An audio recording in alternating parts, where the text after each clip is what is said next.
Today what I wanted to do was well, first of all, I want to caution you, it's not writing the dissertation is the hard part, of defending it. So let's just hope my footnotes don't come up in your defense. What I wanted to do is share findings from a paper that I'm going to publish on December the 7th about the relationship between businesses and community colleges in the United States. And I have to start with an apology, which is that the paper was supposed to be published last week, and I was going to give you all PDFs to take home, which would be recyclable either at the hotel or at your office. But unfortunately, for last minute glitches, we had to push it off for a month. And that was done in conjunction with the American Association of Community Colleges, who worked really hard to get our response rate up. So this is a survey that's going to cover 400 community colleges and employers across the United States about their attitude. That's, according to our secondary source research, is easily the largest sample that's been done of community colleges for a single research instrument.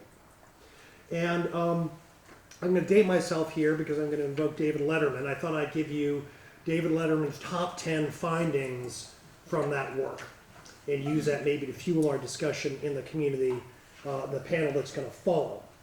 Now, the first thing we need to acknowledge in describing this data is that you are not representative of the sample.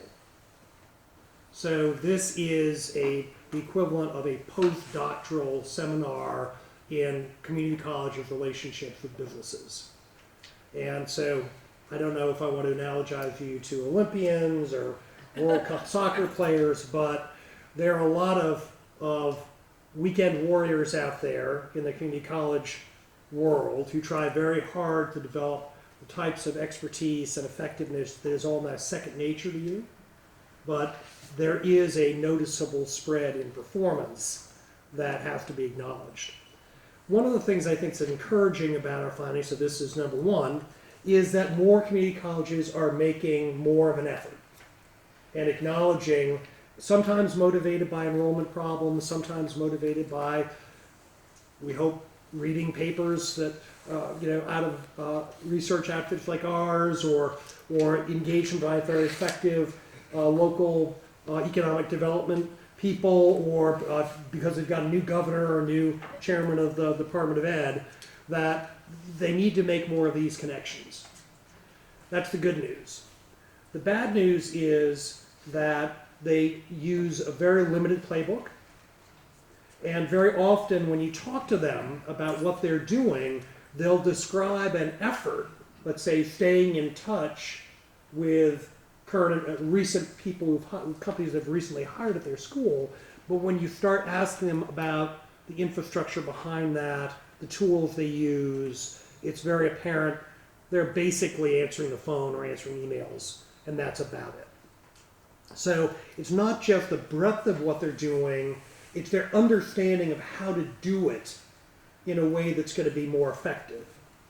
And this is a problem, because as Josh Water and I were originally talking about this research, he helped me design it from Aspen Institute, we asked each other a question, we wrote down a piece of paper, our answer, which was, what percentage of community colleges think they have a state-of-the-art approach to working with employers, and what percentage actually do?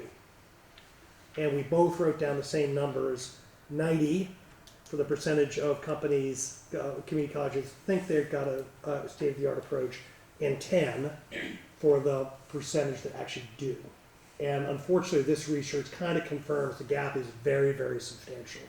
It's not a gap of willfulness, it's not a gap of dismissing the importance of having good relationships with employers.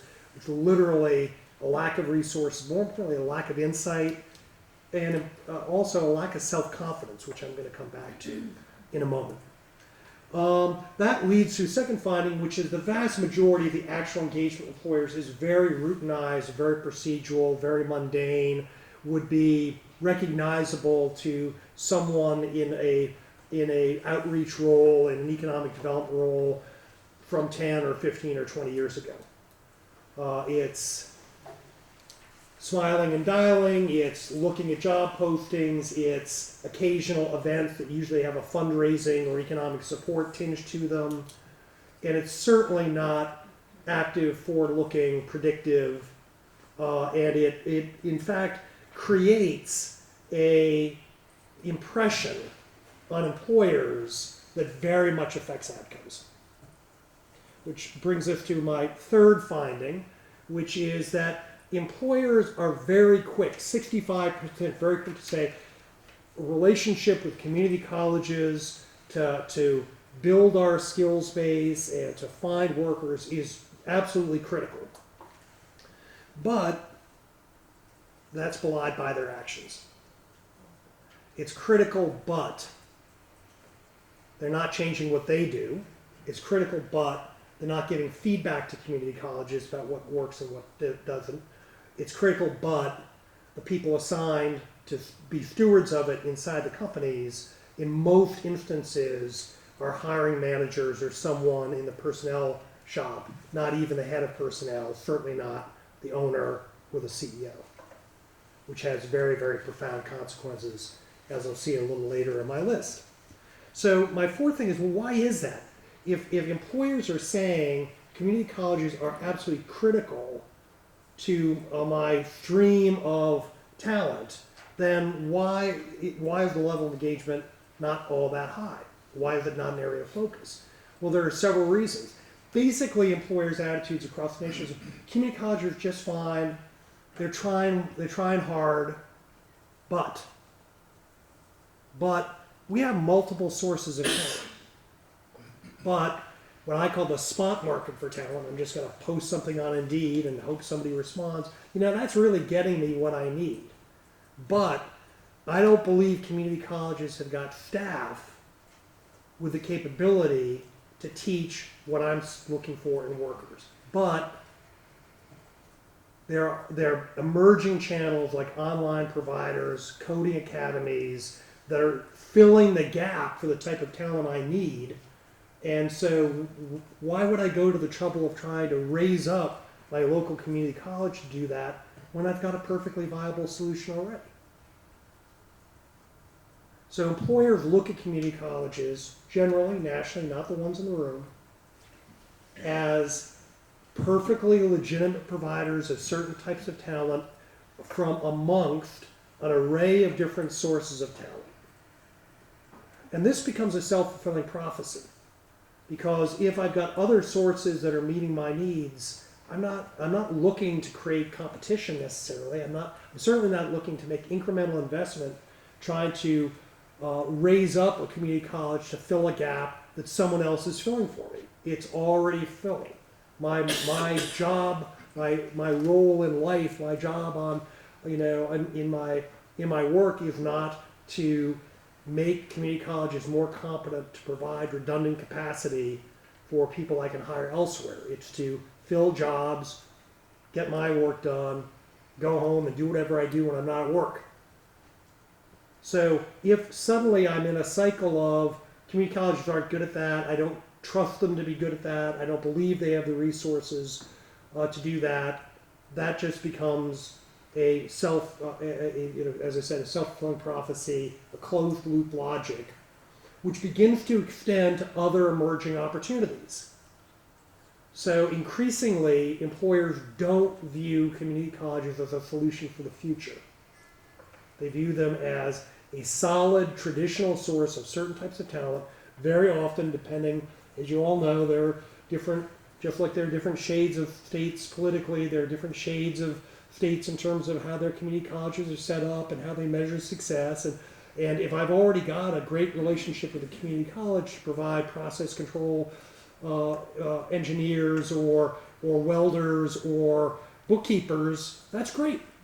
But when I'm looking for cyber tech, or I'm looking for data analysts, or I'm looking for people with great performance marketing skills, they've never provided me that in the past, and I assume they will not be providing me that in the future.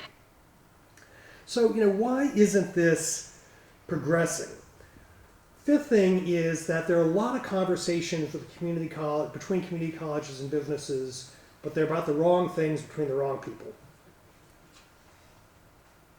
And this, I want to come back to a point I raised earlier about the stance and the bearing of community colleges. Community colleges are a little bit like a, I don't know, neglected house pet or a middle child. They're just kind of grateful for whatever they get. And they're not in a mindset to challenge the employers to ask for more. In fact, in many instances, they are frightened to ask for more because they don't want to put at risk what they've already got. It's like a team that feels it's playing a vastly superior competitor. The game's going to start 0-0. Maybe we can win 0-0. You can kind of do that in soccer. The old joke in England about soccer is that soccer is a game in which nothing happens and then the Germans win. But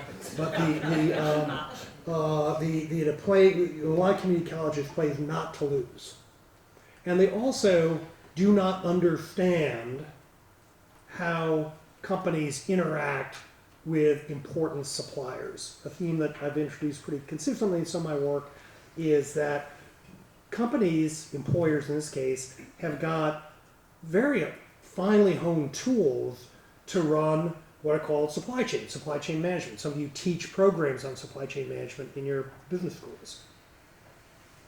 What does supply chain management rely on? A data-driven dialogue between the supplier and the buyer that causes the system to always improve.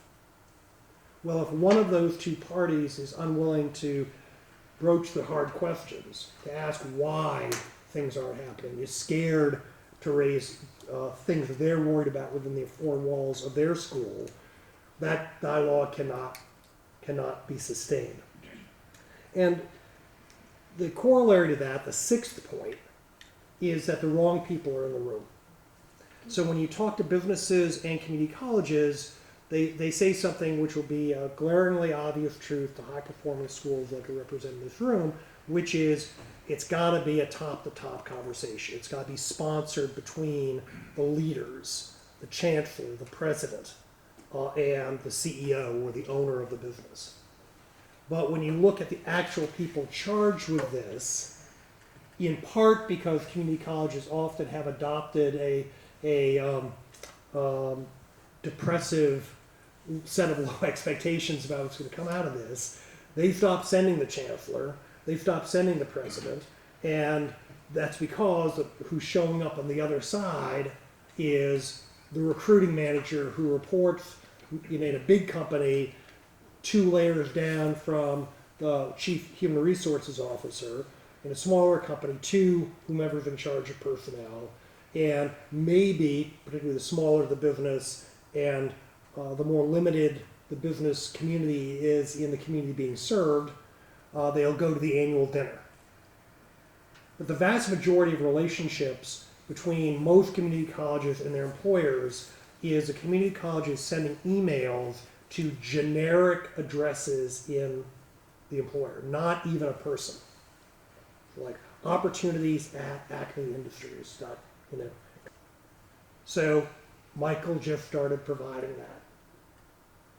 So suddenly, whether it was how to demonstrate what code you'd written, and how to make that accessible to people who could find you by the quality of your code, how to present yourself in an interview for one of these very high-paying, very demanding technology jobs at an elite company. All of a sudden, the professors are now calling him saying, well, my students are using that simulation that you created, that my students are referring to materials they pulled down from CodePath, can you tell me more? And he did this in part by talking to the big tech employers about what people were lacking. And big impact, Michael happens to be African American, big impact on now helping HBCU CS programs upgrade their curriculum. It turns out that technology companies often start, when they're thinking about expanding their scope of recruiting, by actually interviewing faculty first, not students. And based on the faculty's curriculum, problem sets, what they're teaching, they pre-qualify the school or exclude the school from certain further consideration. So if you're not teaching these things, if Professor Fuller isn't teaching these three things, those students are not coming out with the basics that we're looking for, versus other campuses we just won't hire there, which was what would happen if I were teaching computer science anywhere, let alone at Harvard. So there's absence of data exchange about the demand side, what I'm going to need, what skills, and how the buyer, in this case the employer, views the supplier, in this case the community college. And this gets us into another self-fulfilling prophecy. A lot of community colleges will say employers are biased against our kids. Employers are biased against our program versus four-year programs. Employers only want somebody that's so specifically trained for what they want that that's why they're not hiring our graduates. We have a program in that they won't hire our graduates because they're looking for something super customized just for them. When you get right down to it, they basically just want us to be their internal training department and are unwilling to commit to a number of seats every year, unwilling to commit to sharing resources and assets and providing us with docents. So, you get a little bit of it spilling all out when you talk to enough of these folks. But the truth of the matter is that very often the employer is sitting there saying the equivalent of what CodePath learned that big tech companies did. Oh, they don't have the right personnel for that. They don't have the right program for that. It's not my job to go tell them that. It's not my job to have meetings, particularly when I get the type of reception those faculty gave Michael right at the back. I'm going to go to the chancellor of the college and say, really your whole tech program is way off standard and it's really not very good, and we're not going to hire anybody until you fix it. Why am I going to do that? I want to go and aggravate a prominent member of the community.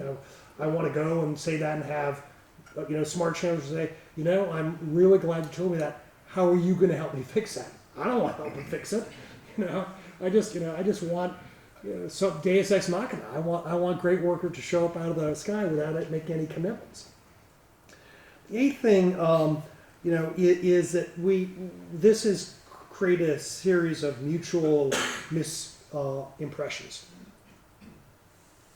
So, as I just suggested, many community colleges attribute the behavior of employers to implicit bias, snobbery,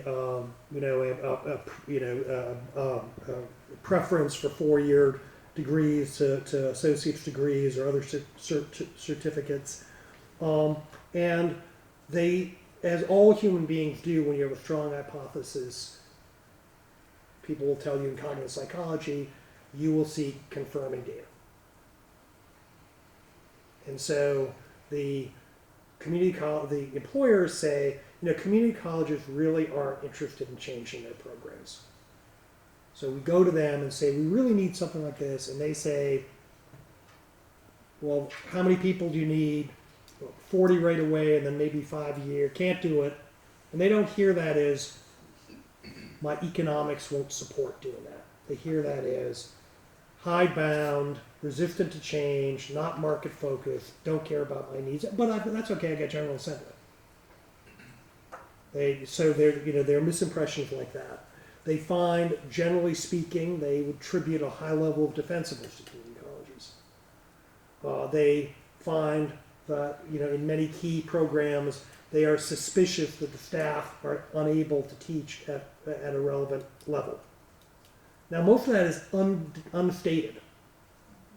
And a very important thing in the relationship, this is more an extrapolation from the data than is a finding of the data, is those undiscussable issues. The fact that they're undiscussable issues is in fact undiscussable. So the employers do not say, I got a whole lot of issues with the way you go about teaching and how learning is going on in your campus, but I'm not going to tell you what they are. They just say, everything's fine. You're doing all right. We got other, you play the role you're playing adequately. Don't don't need to say any more. They go back to their office and say, gosh, we never hire there. And similarly, the community colleges don't say, I think what you want is a highly customized program which you won't commit budget for, and you don't care at all about transferable skills, which is one of the findings you see in the data, that the community colleges harbor a strong belief that the employer wants something that is not in the benefit for the learner. It's to fill their immediate need, and whatever happens 3 years from now, we'll figure out 3 years from now.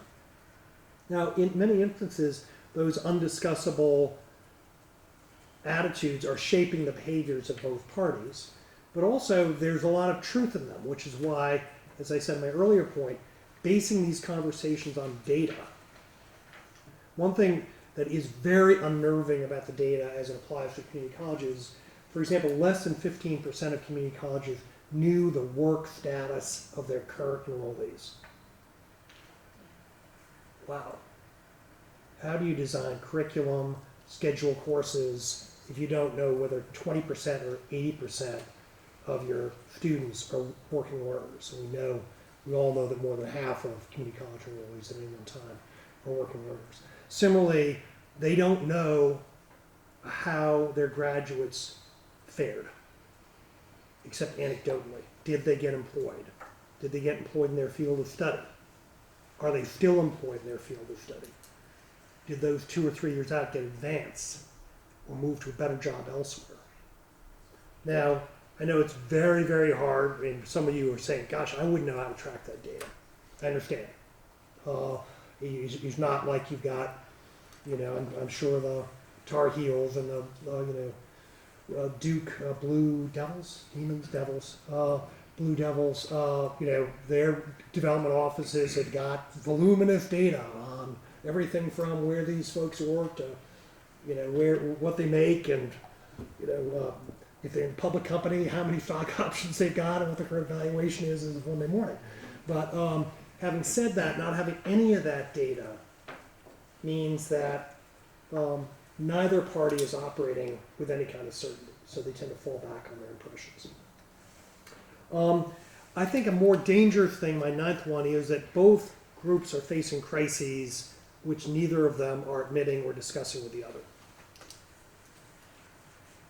So educators face several crises. I'm embarrassed to rattle off my list in front of you because you live this and are high-performing institutions in this context. But we have an enrollment crisis, we have a worth what paid for crisis, and we have a funding crisis, all of which for the don't haves or lesser haves in the community college world are much more threatening than they are for institutions that can drive enrollment and command funding from both the public and private sector because of that performance.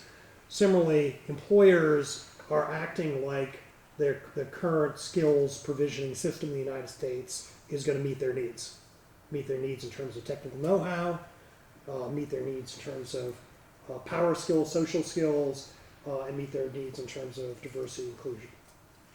And I've got some different research coming out where we asked big corporate leaders, and this is doing in conjunction with Deloitte, to rank how satisfied they were with their company's current preparedness on various key issues related to human assets. I'm raising this because I was so surprised. The area in which they were most confident that they had a response was DEI. And I think that gives you a good insight to how companies think. What they're not saying is our results in DEI are great. They're saying we're confident that we have processes and procedures that are documented in the company that will survive legal challenge. That's what they're really saying. So as long as companies, like many of you, I meet with lots of senior folks in companies, and I have one conversation with them, particularly chief human resource officers, that's so stylized now that I can almost do both sides of the conversation when I'm sitting in their armchair, and it goes something like this: Joe, we usually something like this. Joe, one of our directors pointed out your work to us, or the CEO went up to some waste of time conference at Harvard and heard you speak, and said I should meet with you. I'm really delighted to meet you, and had a chance to look at some of your work. You're really doing important things, and I'm really, really anxious to share with you all the great things we're doing here at Acme Industries, because we don't suffer from any of those problems you pointed out. I mean, we're a preferred employer. We're doing great. Everyone loves to work here. I can show you because we've got these employee attitudes. Here's my employee attitude survey. But here, let's take question 3. Just how great is it to work here? We got 80% 5s and 19% 4s and 1% NAs. Those people must have been confused by the question. We don't have any problem hiring folks. Our diversity record is great. We keep outbidding some of our competitors to hire in the diversity we never developed out of our diverse frontline workers to begin with. It's the fact that we're now in this massive wage war for a limited pool of talent, we're not going to talk about that. Our industry's got big problems. You ought to tell my board how great we are relative to them. So these crises are being set aside in part because neither side really has deep confidence in the other's level of engagement, level of commitment to making it better. So you don't go, if you're an employer, to a adequately performing, not strategic supplier, say, I really have a competitiveness problem and I need to partner with you on this. Particularly if you're worried that you're going to get asked to write a big check to advance the school's current strategy as the school conceives it, as opposed to the strategy that you would like them to address. Similarly, community colleges don't go to employers with any expectation that they're going to revisit their requests of a community college through the lens of how the economics of being a community college in different states actually work. So, this leads me to the last point, that there has been progress, but the underlying problem in the system is the incentives of the two parties are not aligned. They get into alignment sometimes when you have a great, happy syzygy, lining up of the celestial bodies where you've got CEOs or industry associations or economic development authorities with some with employers who are growing fast or understand that if they don't make a significant commitment to skills building, they're risking having what would be called stranded assets in business. They build a facility, they build capacity, but they can't staff it up, so they've got to be committed to building that last leg to the stool, and educators who understand that the vast majority of their graduates, if they're going to get good household sustaining jobs, are going to do it in the private sector, and the private sector isn't good at training. They're not good at education. They're not educators. So if we are willing to accept the notion that that's going to be the outcome, which not enough schools do, and do what comes as second nature to most of you, you can start closing that loop and getting better outcomes for more people. Now, there are a lot of differences in data. Obviously, if you're talking about a school in western Nebraska, which is actually where the Denver airport is, by the way, so I've finally concluded that. Or in the Upper Peninsula of Michigan, or areas that have more reduced economic activity, and in some places in the United States that are becoming, frankly, job deserts. They got a whole lot different problems than sitting in the middle of Research Triangle Park. But the themes remain the same, which is the data's lacking, conversations around the wrong questions, that the incentives are misaligned, and the only way I think that ultimately gets addressed is if we start thinking differently about the way liquidity in the market is dispersed. And liquidity is reform of Title IV.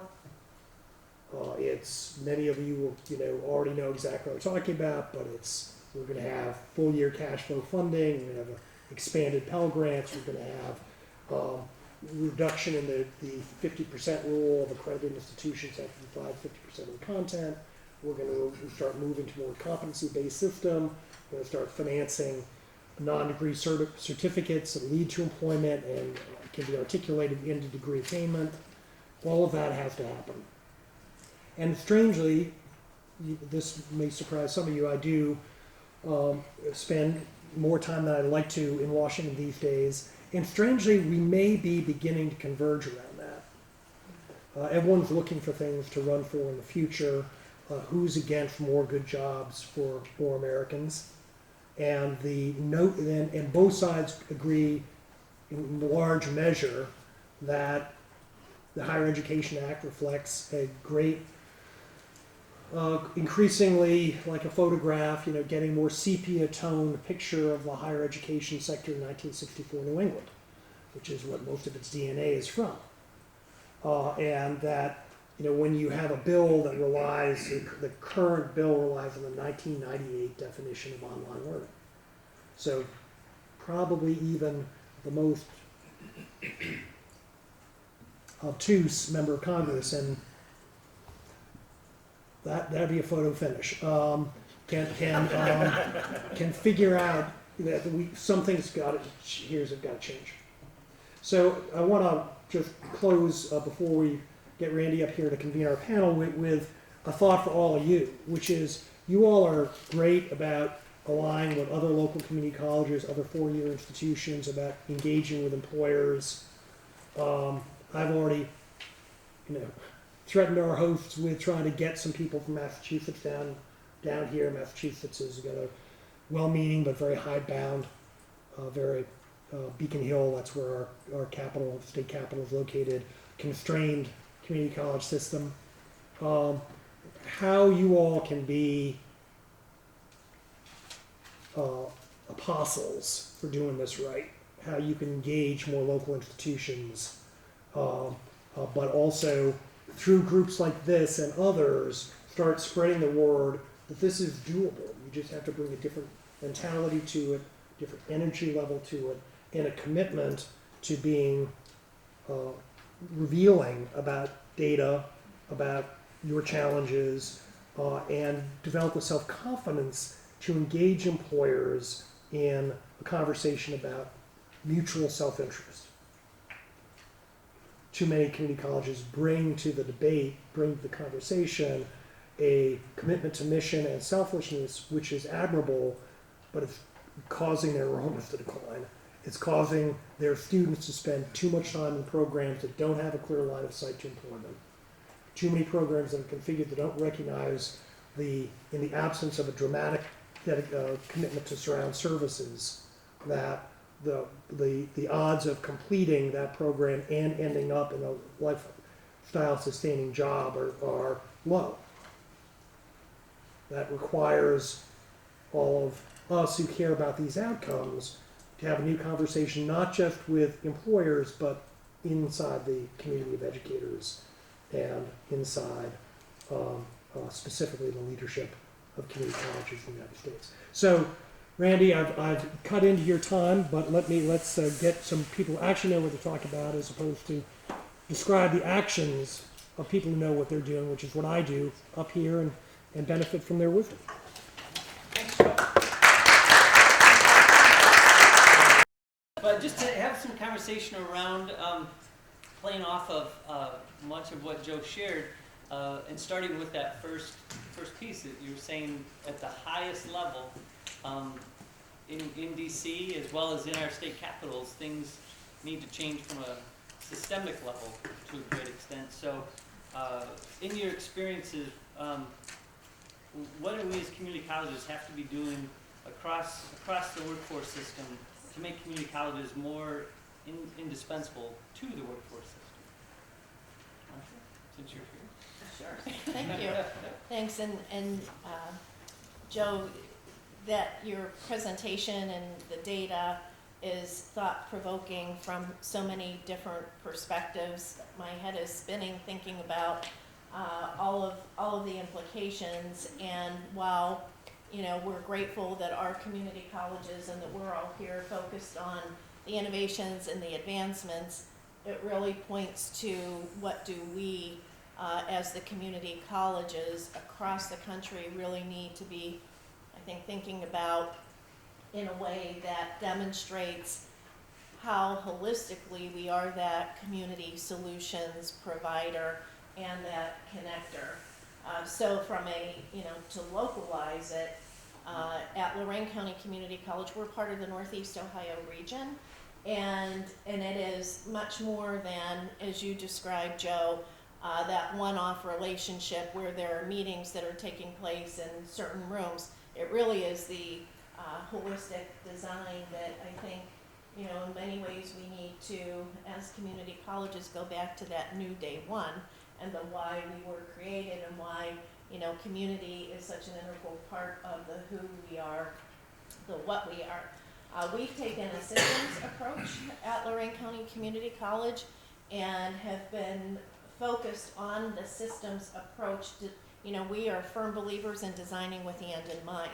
And so the end in mind is how are we creating that assurance, that guarantee that our employers have that ready workforce, not only in terms of what they need now, but as we're looking out into the future. So, a lot of our systems design around it is on the delivery side, but it's also around that engagement with the employers to design what that future is about.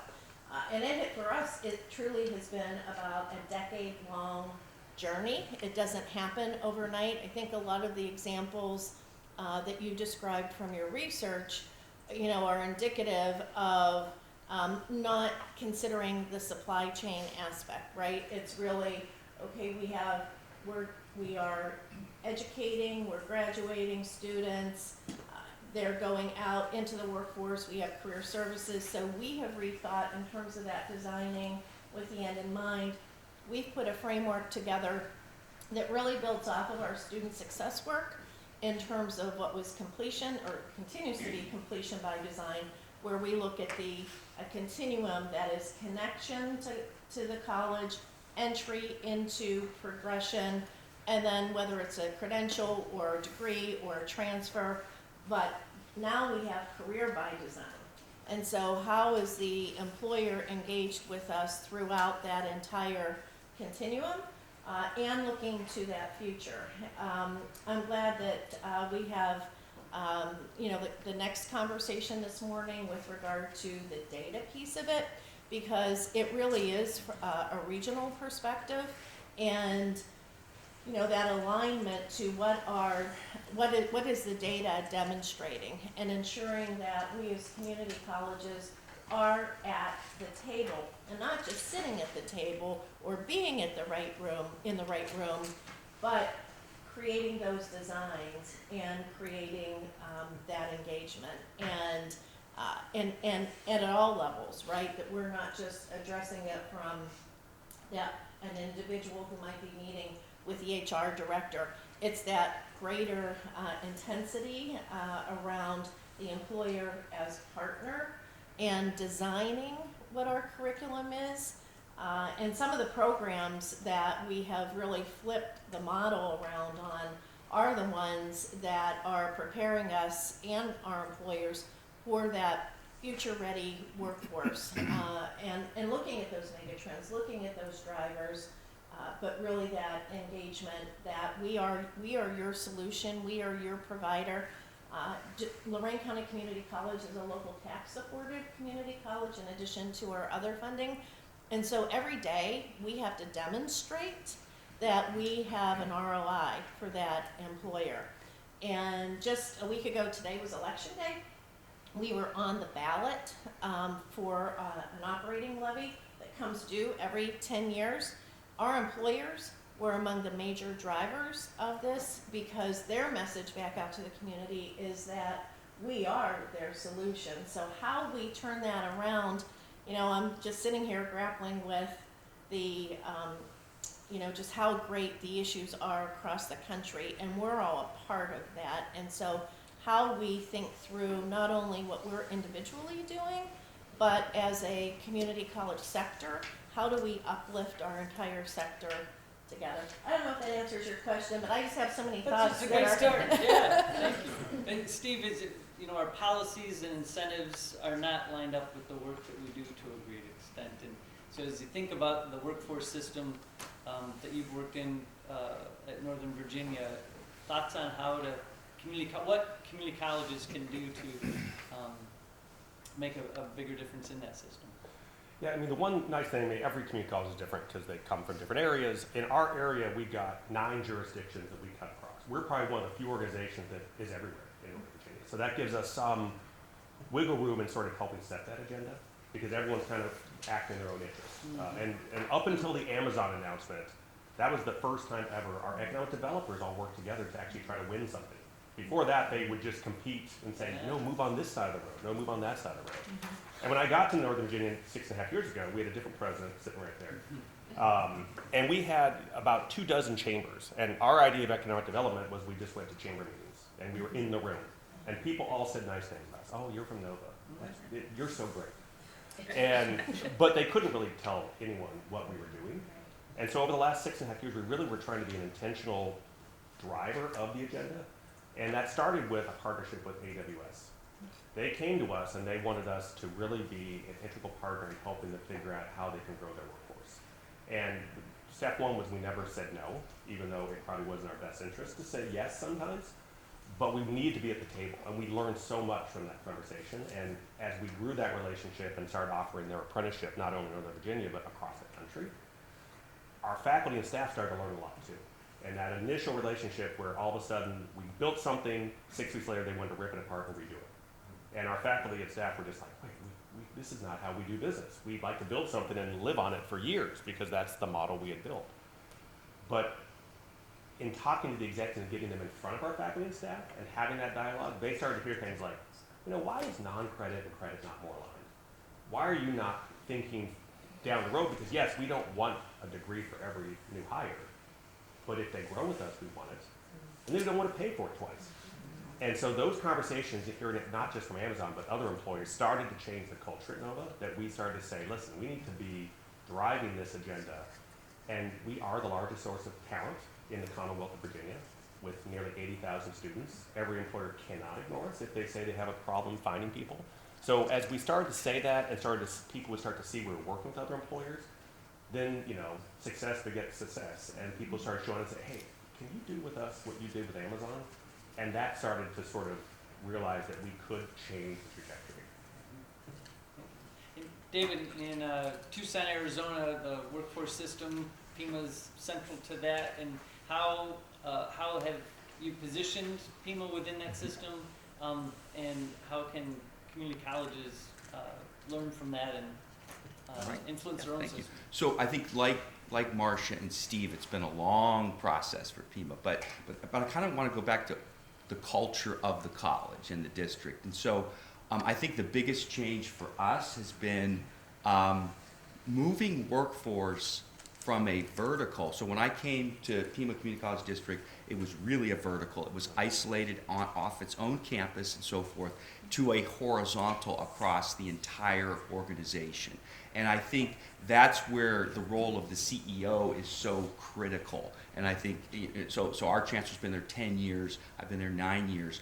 In terms of, is workforce, is it on the general fund, for example? That was a big shift for us, moving workforce to the general fund from the designated fund. So now workforce permeates everything we do. And then I think, like my colleagues, we knew that it was a long game. Our first was really to then gain credibility with industry. And I want to really go back to something so important that Joe said, having the right people in the room and real intentionality. And so our chancellor's in the room with all of the major CEOs. And so when we hold a summit, as Joe was saying, you can't have just certain people showing up. The CEOs have to show up to really demonstrate that we're actually going to work together. So I think that's really been a big culture change for us. And then I think we'll talk a little more about really the blurring of the lines then between credit and non-credit, because the employer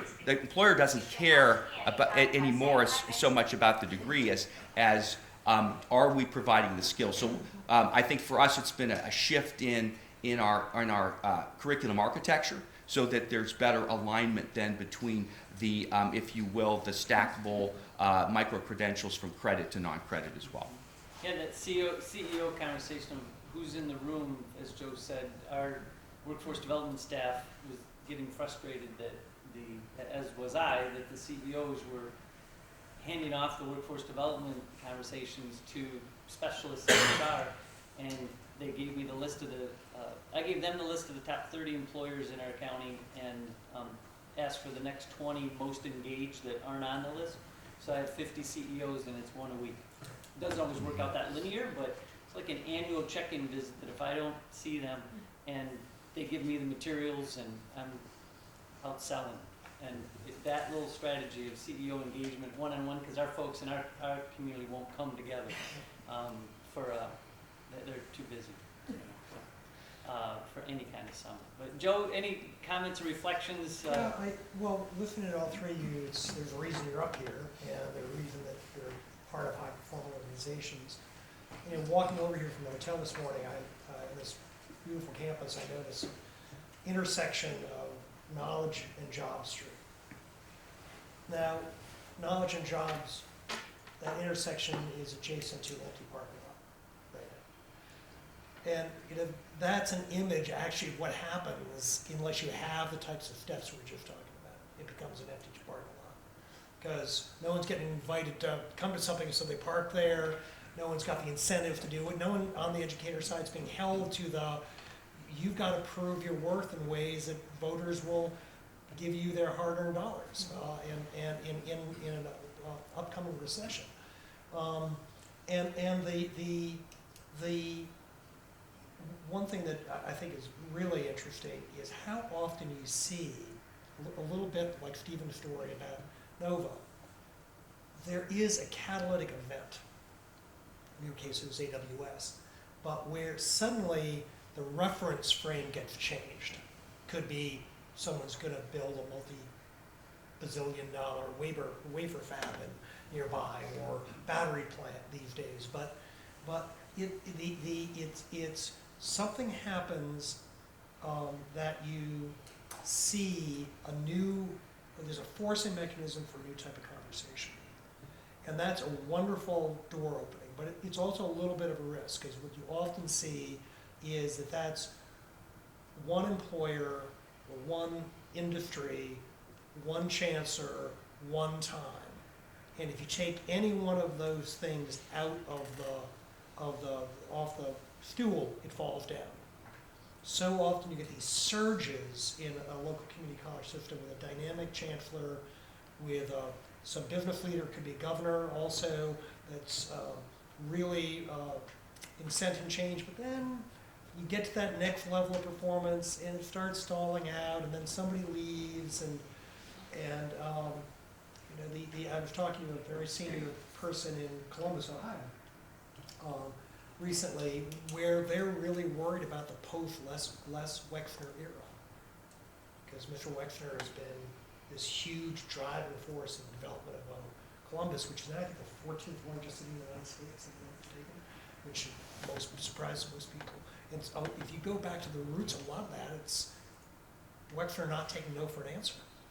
And what happens when he's basically retired now, but what happens when he's literally, even the threat that Les is going to call you up is gone. So how you move in the companies and in the community colleges, so this becomes the core routine standard process. This isn't the exception. That image, David, of, you know, it was off to the side. That's the dominant mode today, and it's got to be cross-cutting. So, in any case, I'll start giving you that talk. No, and Steve, I'll go to you next, because David kind of mentioned a little bit of that internal culture piece, and I want to share a quote from Arthur Levine's new book, The Great Upheaval. He said, "The dominance of degrees and just-in-case education will diminish, and non-degree certifications and just-in-time education will increase." So with employers increasingly valuing skills over degrees, our internal structures and processes need to evolve and shifting the organizational culture. You talked a little bit about the mindset in the AWS moment, but could you share a little bit more about the journey to your 6.5 year that you witnessed at Nova? So there's idea that non-credit could go into credit was blasphemy. I mean, I remember going to the curriculum committee at one point and just walking out of there with my tail between my legs because they just didn't buy into this idea that non-credit, because is it taught by a noble faculty member? Is it how many hours are in the class? And it was that historical discussion we always have about credit hours. And we decided then to bring in more employers to talk to our committees. And then we put a new provost in, Dr. Chad Nice. He really got what we were trying to build, and he worked with the IT faculty to really get them to understand that if we already have a class that's called A+, that says it's designed to get them to sit for the certification exam, why do we care if they already come in with that certification, not giving them prior credit? And that, now we offer, I think, close to 20 parliament credits baked into those certification exams on our IT side, credit side. And so, as we started to have those conversations, it started to occur to us that, like, listen, employers really don't care if you have a degree a lot of times. But they always said, just like the COO of the Amazon Web Services Division said, eventually, if they're good employees, they're going to need the degree to move up in the organization.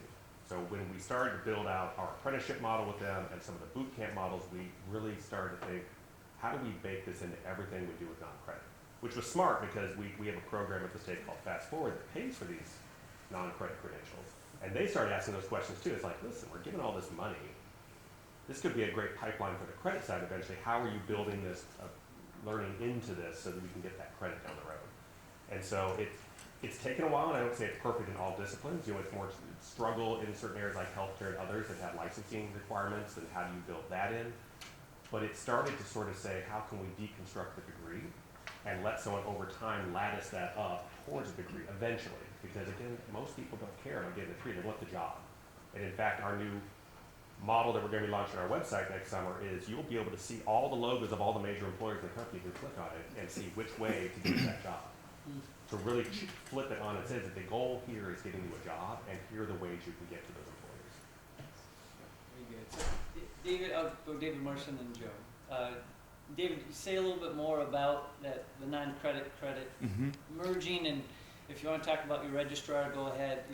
You know, just, So I want to go back to something Joe said about the 4-year and the if you will, the lack of hands-on. So I think, and also the level of us being confident with employers and being bold.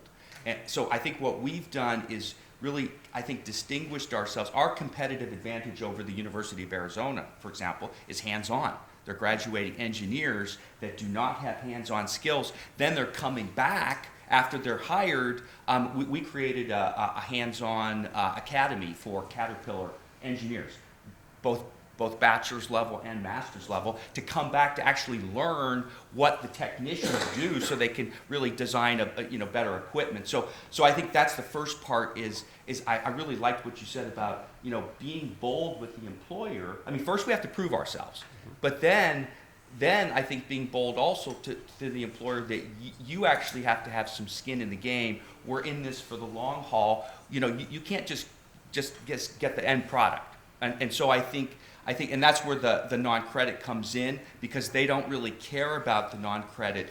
Now on the faculty side, that's been a really Herculean effort, is to try the curriculum architecture, because of what I call is the discriminatory nature towards non-credit, frankly, that we've seen for decades. But I think we've actually done it, though. We've articulated. We've also, I think, really expanded credit through prior learning. I mean, we have a robust credit through prior learning in order to really understand that it doesn't really matter whether it's on the credit side or the non-credit side. Are you getting the equivalent skill? Now, the compensation for us, we get no funding at all for non-credit. And so that's been another partnership with employers in terms of putting skin in the game. And so we've actually raised, both through the employers and through philanthropy, millions specifically for non-credit, because I think the employers really believe in that. Marsha, internal, you said it was a 10-year journey. It's been a 10-year journey, and so I'll use a specific example and how we worked within a sector, and this one was around what we call microelectromechanical systems, MEMS. Little did we know, I look at Scott McLemore, that 10 years later, Ohio, 2 hours away from our campus, Ohio was going to be home to Intel deciding to, make a $20 billion investment in the first several years, and then, eventually could be up to $100 billion. And so I'm going to tie this together with the community colleges needing to recognize how we are critical partners to look at that future planning and to consider those mega trends and drivers of the economy. So a decade ago, we looked at what was happening with regard to the changes in technology. 2007-8 was a pivotal time when we saw the rapid growth of technology, and then what's happened since that time, given cloud computing, given all of the new platforms, the advent of the iPhones, and everything else that went along with it. And so sensors, when you think about that time frame, weren't embedded into everything. We started hearing from employers in Northeast Ohio, and I say Northeast Ohio, while we primarily serve Lorain County, economic development, workforce development is regional along with partners. And so we began a tour similar to what you described as the one employer a month, except we did, over 100 within a condensed 3-month period, one-on-one, to do listening and learning, to understand, not looking in the rearview mirror in terms of what their needs have been, because oftentimes that's what data would tell them, but it was looking at how are sensors, how is the advent of some of the new technologies changing what the role of your jobs are, the role of your industry. And what we heard time and time and time again was that they don't have a playbook for this, right? But they needed to have us help them see what it was. And so we distilled out of all of that this growing field of MEMS. And so we designed with them. So we had literally over 25 partners co-designing the curriculum with us. And that was the first time that we had them at the table as co-designers versus an advisory committee. And I think that's an important shift in how we operate. And that was part of that. So to the point about how can we create a more meaningful experience for students so that they're working in the field, we asked them to design as a part of that a learn and earn model, so that they're on campus several days a week, they're at the employer site other days of the week, and they're getting paid for it. At the same time, I was working at the state level for our state to create applied bachelor degree authorization for community colleges to deliver. We had taken, some of the lessons learned from some of your states with regard to that. We had a hard journey in Ohio, but we finally got the authorization to do that. But it had very specific guardrails. A university could not be offering the same degree. It had to be driven by industry and employers, because what we were hearing after we started the 2-year applied MEMS degree, and again, there was nothing in the rearview mirror, and there were not other programs preparing individuals to move up that career ladder. And the employers were saying collectively, we need that next level as an engineering technician, and that's an applied bachelor's degree. So we went through all of the requirements, submitted our application, only to have the 4-year universities at the end of the day rally against our delivery of that degree, saying that they have similar degrees to that. And so I had to go testify about why our degree was different. And so to your point, Joe, earlier with regard to really listening to what the employers need. I am not an engineer by background, but I come out of a marketing background, so oftentimes, creating the right message with the right visuals. And so I took what the universities were using to teach some of the courses in engineering that were not MEMS programs, but they were big circuit boards kind of like this. And our students in the associate degree program we're working at the micro level. So our circuit boards are like this, and the sensors are the size of a pinhead. And all I had to do was basically show those two pieces. And that made, so we had the approval for the first applied bachelor's degree offered by a community college in Ohio. Why that's important, though, is that we've created now that continuum that starts with certifications all the way through the applied bachelor's degree. And that 20 plus employers, now we have 80 plus employers. Every student, we have 100% placement. They are working in those companies before they ever graduate. They're earning more than the degree costs. The entire 4-year degree is less than $18,000. You can't find a better ROI than that. And now, so we are the supply chain for what Intel needs. And we have that stickiness factor for Northeast Ohio. And so that growth, that potential, community colleges are really seeing, I believe, as the driver of that and not that afterthought. Gosh, there's so much wisdom in what we've just said. We shouldn't have to go back and do another talk tonight in Boston. Just sit here and learn for the next day and a half. 4 or 5 big themes. One is the just rhetorical question: who is disproportionately represented in sophisticated online learning? People who already have degrees. They dominate that market. Why? Because they're doing continuing learning to improve their career prospects. So this notion, there are 3 or 4, I think, huge implications of this conversation for community colleges. Number one, companies don't know how to train. They do on-the-job training. And I know this because, guess what? I'm running a big research project on this. And we're talking to global companies, and it was the first 3 or 4 conversations were very flattering because we'd call up companies like BMW and say, we'd really like to understand how you're doing reskilling, upskilling. They have a massive challenge in terms of going from mechanical drivetrains to electrical drivetrains. And in the conversations about halfway through with multiple companies with high reputations for training and internal advancement, we heard the same thing again and again and again. Well, we understand, Professor Fuller, you'd like to set up some research sites. We'd be delighted to participate.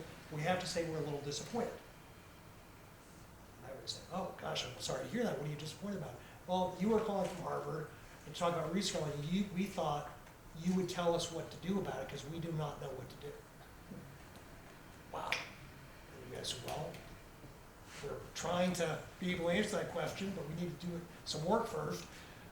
Thanks to the false confidence in our omniscience. Why doesn't it work? Incumbent workers don't want to learn. We can't staff to a level where they can learning and continue to be productive and profitable. Unions in the European companies are a gigantic issue, with the exception of Denmark, strangely. So I'm going to do a project in Denmark. This whole credential, non-credential, credit, non-credit, that's all about inside baseball. That's all about the academy. It's got nothing to do with the world. And the second thing is community colleges actually have a hidden advantage, which is you have to compete. I mean, here's a surprise, the 4-year schools in Ohio didn't want to compete. They don't want to compete anywhere. They want to compete for each other for enrollment, and they're reduced to doing it with climbing walls, for God's sake. Just like CodePath, you're saying to Caterpillar, we can take what you've got and turn it into what you need. The other thing is the entire Washington consensus is coming apart at the seams. The notion that we're going to have supply chains where you can't get PPE unless the Chinese deign to ship it to you, and the only place that you can get rare earths is from China, and that we're going to rely on the Saudis and the Russians for energy. Those, put aside your feelings about green policy or anything else, that's just not going to, as Lincoln said about the Gettysburg Address, that won't scour. And that's all going to change. There's gonna be a 15-year opportunity for community colleges to fill a void that's gonna get bigger and bigger. And if you don't, somebody will. So, and it's all about what you can do, not how many hours you sat in a seat. So practical training that spans getting credit hours that can accumulate to a degree, often supported by the employer when they're putting those skills to work. I happen to be a trustee at Western Governors. Amazon, put us on their flight. Boom, it's exploding at Amazon because we know how to do remote. Economics are almost exactly like the practical engineering degree in terms of cost of degree. So that also, how many know about Reach University? That mean anything? So it's a fascinating model that they figured out. I'm very proud because the founder is a former student of mine. They're creating an online plus practicum curriculum to upgrade people who already work in public schools into certified teachers. And what they're doing is they're creating crosswalk between coursework and what the workers are doing at school in their jobs. So they're earning and learning, and where is the uptake? These are all these districts which really hard to hire people. So someone who's already working in the school in the Mississippi Delta can start getting credentials to be upgraded to a teacher. And if you look at what they're doing in terms of the online curriculum, it's all National Teachers of the Year. It's really great stuff. But it just shows if you can integrate either where people are working now or critically earn and learn. I published yesterday a paper about career-wise for in-school youth earners, early data, which is encouraging.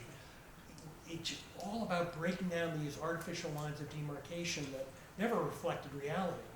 But what I really just want to say is we're in a competitive space and the market should explode for what you can offer, given this change in the way I think trade is going to work and changes in the demographics of the economy. So we can break down these barriers and make work-based learning and articulation of non-credit courses or certificates into course credits, get out of this 100-hour trap, get out of this, who shot John in terms of who offers what program. We can solve the economics of the system and make a great contribution to now I'm going to get a little teary-eyed, but to the stability of this country. Because if we don't do these things, we're going to continue to have this barbellization of the workforce, and there's a lot of political danger in that. Steve, you want to follow up on that? Yeah, something you said, Joe, about the future of community colleges. I don't see us playing a traditional role as a college in the future, at least in Nova. I think really when we talk with businesses, we're really about helping them find solutions. And if you think of yourselves different, like we're more of a talent agency, and I've got 80,000 clients, it changes what you do and how you engage with business. We have a whole labor market team that does nothing but mine the data that Burning Glass and others put out. And they work with employers, then they validate that data. And we spend a lot on that. We've got 3 people in that team now, we'll probably be adding to it because we provide all the data for the workforce boards, for the K-12 system about career ladders and what people earn and the pathways forward. Because we realize the K-12 system's not doing a great job on career advising. So we're deciding that's probably something we need to own.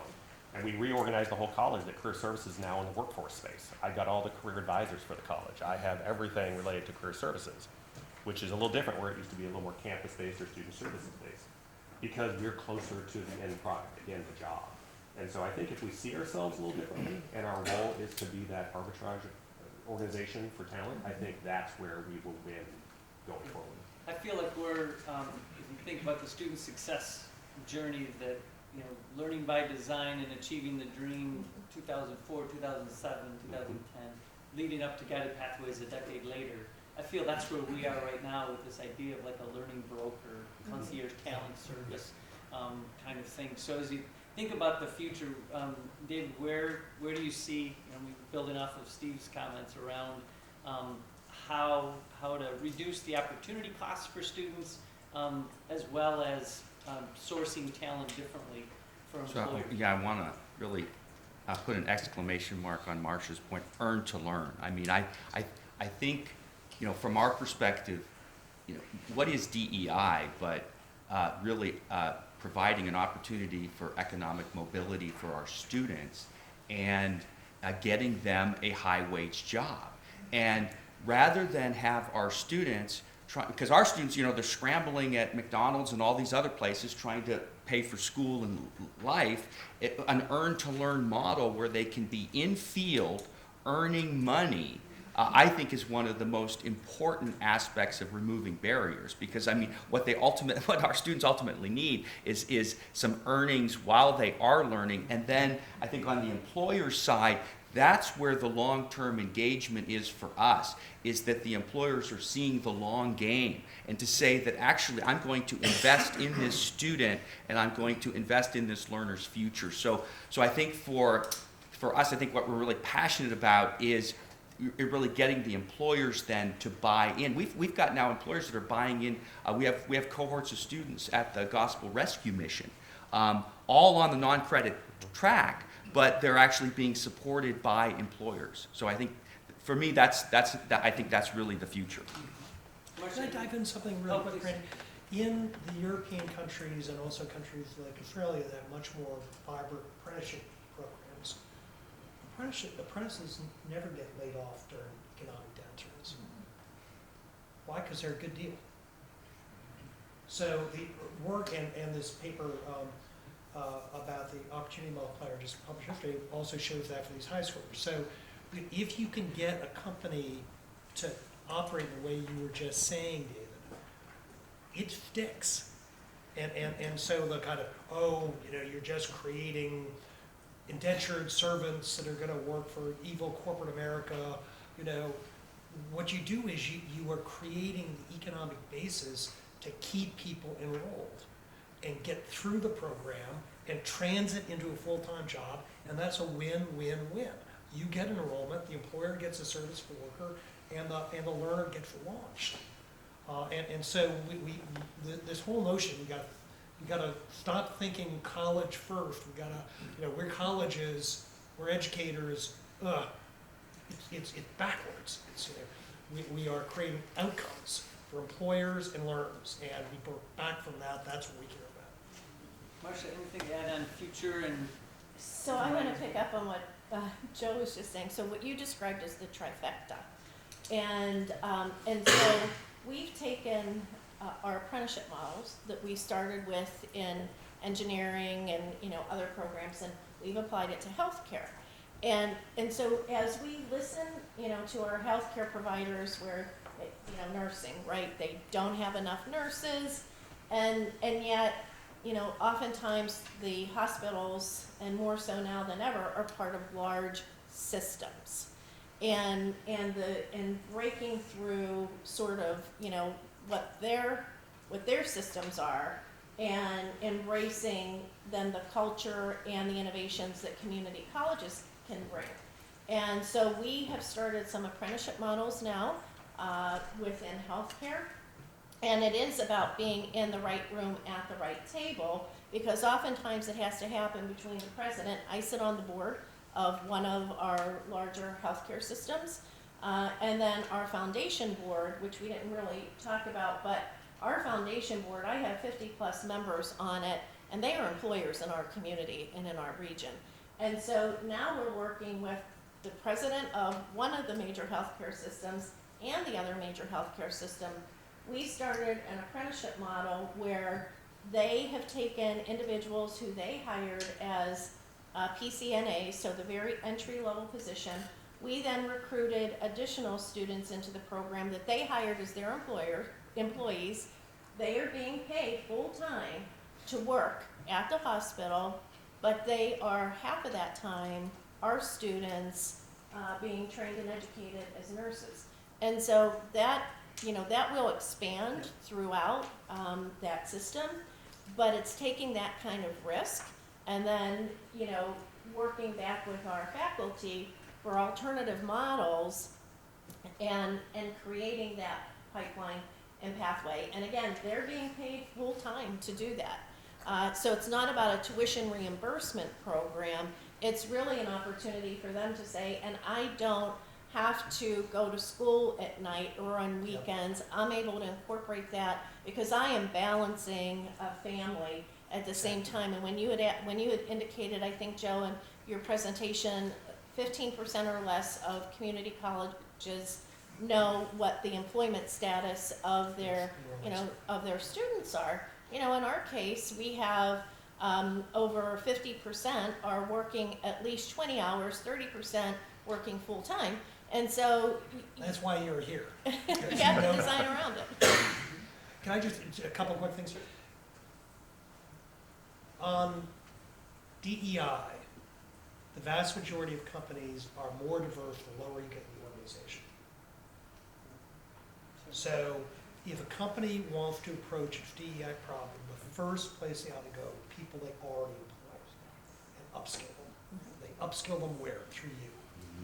And they do that not just because they already, those people are readily accessible, they don't have to find them on Indeed or wherever else, but also because they're making an investment decision in that employee based on a personnel file, not a hunch.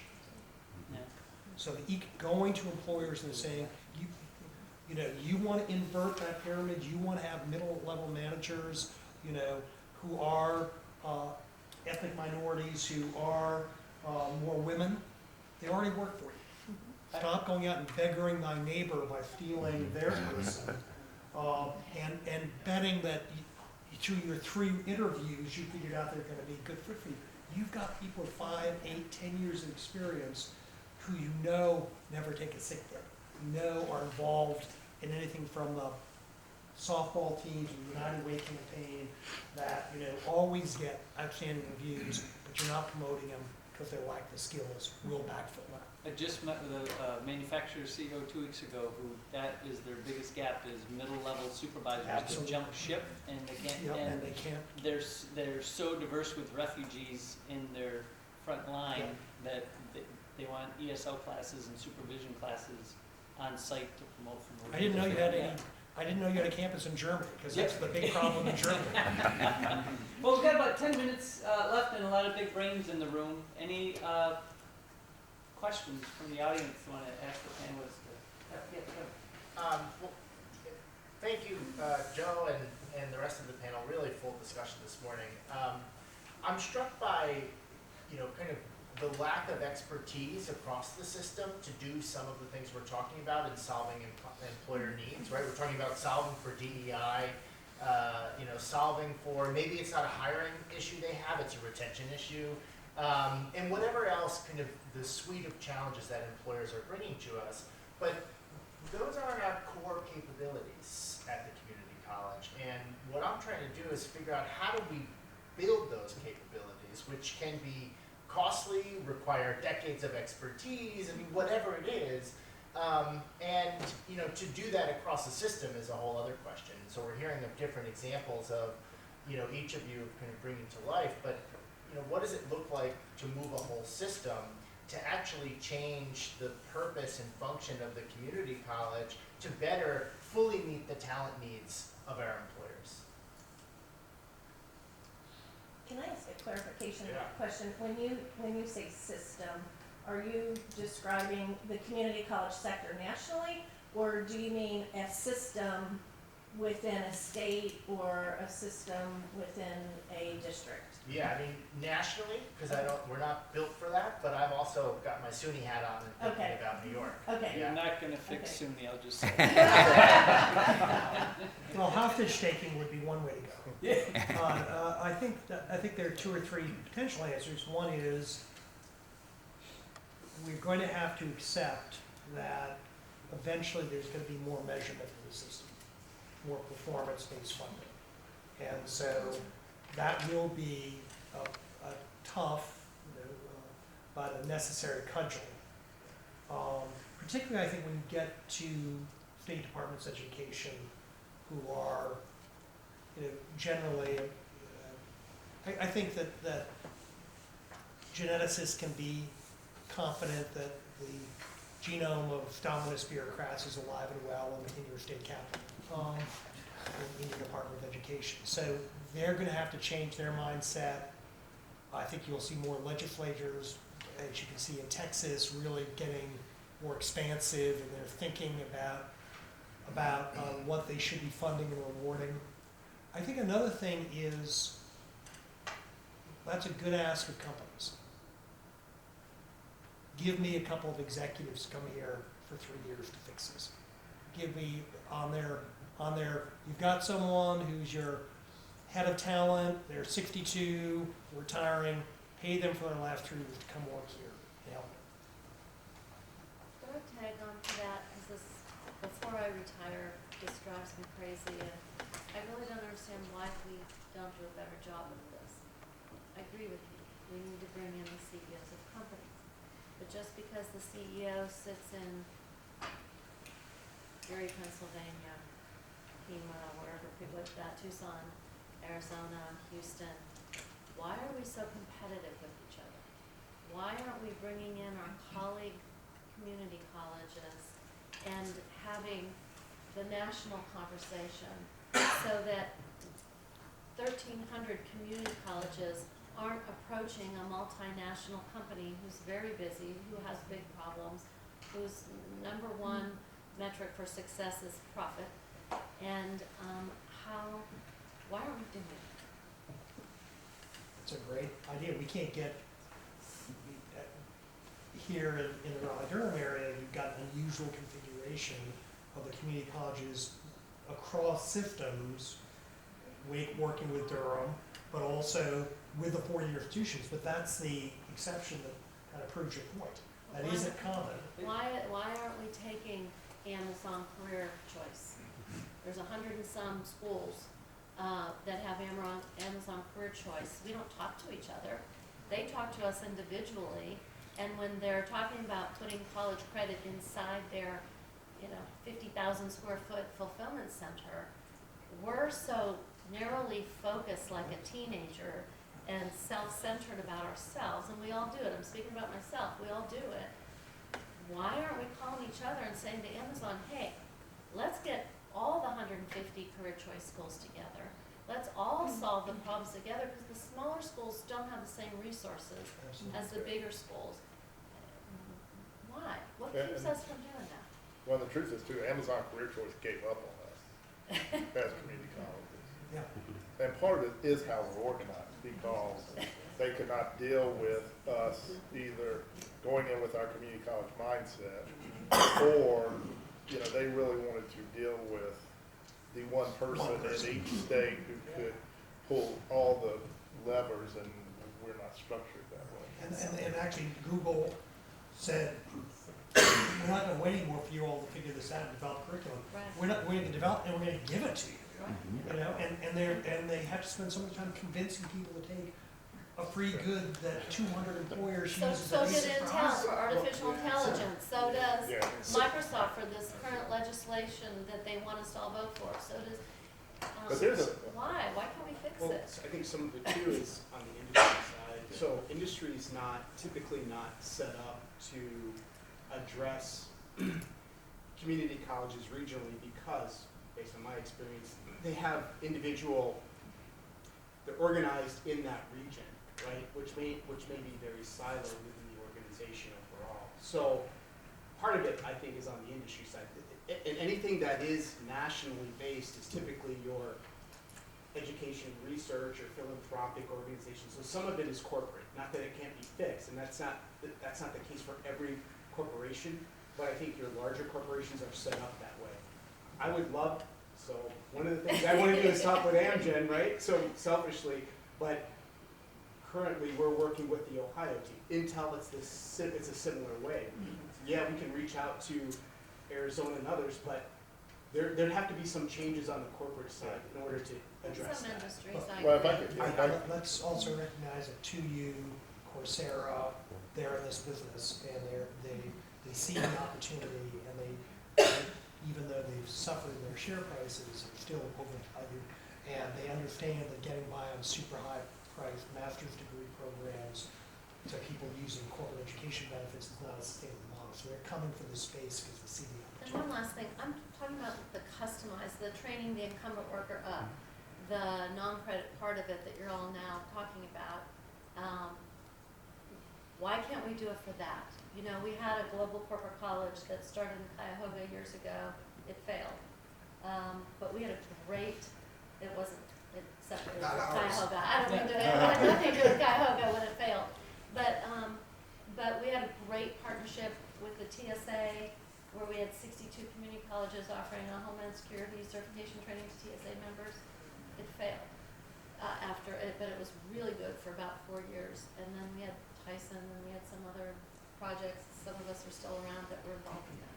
Can Scott, we did do you- something like that again? Scott was trying to get in, and Marcia. Well, I think there's something Joe said earlier. We also have to challenge the corporations a little bit too. And for us, sometimes what we'll see is, having been at Nova with Amazon, we were not they did not come to us from their social responsibility part of their organization. They came from the HR strategic hiring. And so one of the things with some of the corporations is we have to challenge them a little bit because, when you see these programs, and let's be careful how we say this, but our last meeting where we were at as a group was at Google, right? And one of the things I want to say to Google is, how many people are you hiring with these certificates you're talking about? Or even P-Tech is the same way. You'll hear behind the scenes, you're setting them up, but equity is about hiring. It's not just about throwing, and so sometimes having worked with several of the tech companies, part of their thing is a more shallow DEI, beneficial, we're going to have these programs so people can be like us, but we're really not going to Or hire companies from will use our tools, which is Yeah. good for us. and allow us to get market share, and allow us to, But of course, the flip side of that, Scott, is you start scaring them. Well, how many people are you gonna hire? Well, I don't know. yeah. Amazon's about to lay off 10,000 people or something, and that's a conversation on the nerves then. Yeah, no, absolutely. But absolutely. Look at the time, Marcia, last comment.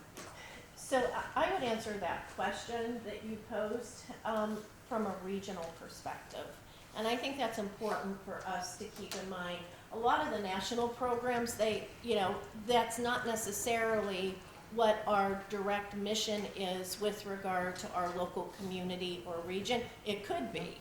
But there's a piece of this that really aligns with understanding from a regional perspective and uniting around the common goals for that region to create the alignment. So we work very closely with the economic development intermediary. Joe, you've worked with them, Team NEO, that is so focused on, what are the aligned opportunities? Where are the misaligned opportunities? What are we trying to do as a region based on 5 different sectors? Where are the gaps in terms of we're not producing graduates or we're not moving incumbent workers up that ladder? And then the 4 community colleges in Northeast Ohio, as well as all of the public universities and private colleges, we comprise something called the Talent Development Council.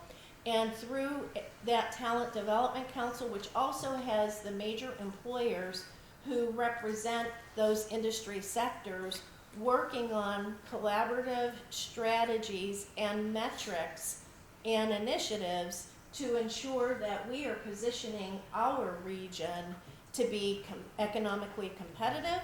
And then from the community college perspective, how are we creating more vibrant economies and moving individuals up that socioeconomic ladder so that those 4.7% that are, who were born in that lowest socioeconomic quintile are able to move to, we've got to change that trajectory of who moves to the top. And that's unification around a region. Randy, can I just, one Big last comment, finish. I'm sorry, but, the first law of investment portfolios, most people fall into the conceit that the way you build a good investment portfolio is you pick winners.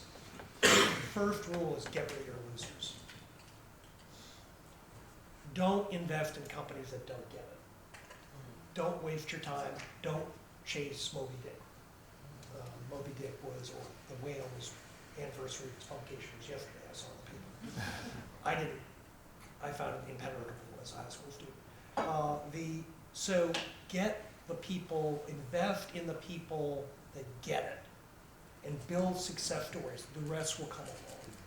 But if you've knocked on that door 5 times and the CEO doesn't show up for the meeting and you're talking to some training manager, you just say, great, gonna work for the competitors. And Well, see you down the road. Thank all the panelists. We're out of time, so thank you. We built in a 30-minute break, so you can check in, folks, but check in with the. This is our mechanical drives training, and this is one of the, with Amazon, I don't know if it's talked already about it, I don't want to repeat it, because, we have multiple cohorts a year, and so each cohort goes through several different, this is mechanical drive area, they'll be 2 weeks in this class, so they're learning about how to install a motor, make it level, install bearings and shaft, gears and belts, all the things that build up a mechanical drive. So they will do 2 weeks in here, and then they'll take their certification exam and move on to the next area. This happens to be the last thing to do before the classes. Once we're done with this, every week we do some Amazon testing and do all through their facilities. The certification exams, SOCA is a national presence that SOCA stands for Smart Automation Certification Alliance. There you go. Thank you for the last day. And so they'll be taking students will be testing in 8 different areas, 8 different certifications. Drive 1 certification and Mechanical Drive 2 certification. One of the things I like about that certification, I think one of the reasons they probably went to it, was that each certification you have 2 tests. Now, what they call silver certification, which is the computer-based certification test. You got to get a score on pass. And then the gold certification, to get gold certification, you have to pass the silver. You have to also pass the hands-on competency 1 and 2. Right. So we'll go diagonal across to the other lab.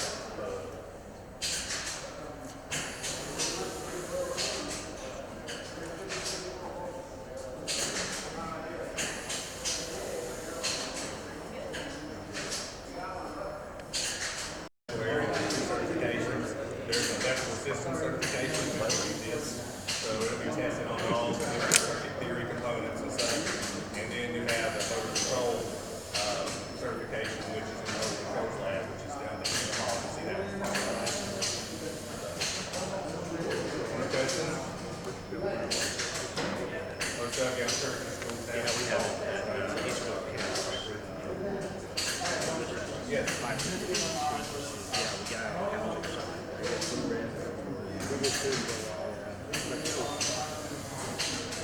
Yeah, that's a good question. So I'm going to give you what I think. I don't really have to determine, but I would say the groups that come through when I was keeping mind, that was meeting their industry recognized certification for their first level of apprenticeship. And once they complete here, they go work at the facility, and they do 2,000 hours of OJT. So they met their requirements, so they're moving on.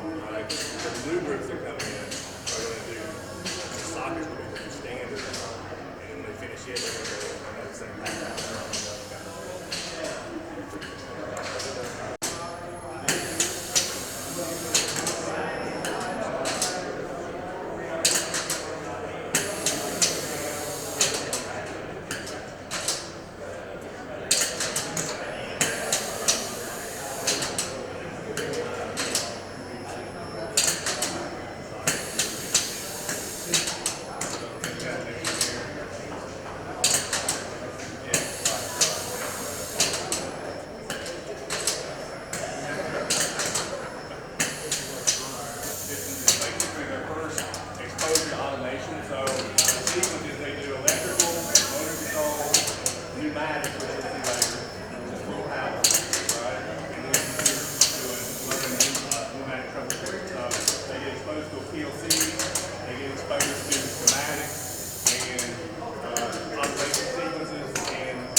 He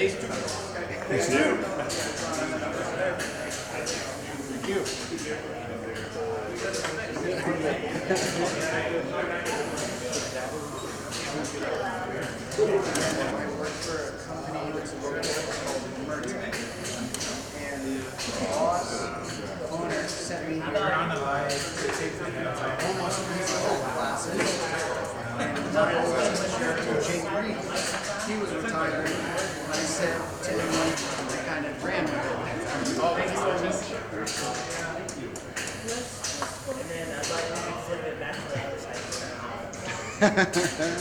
You guys are so good with safety glasses. Oh yeah, oh yeah. But we're you know, we're not hot right now. You're not.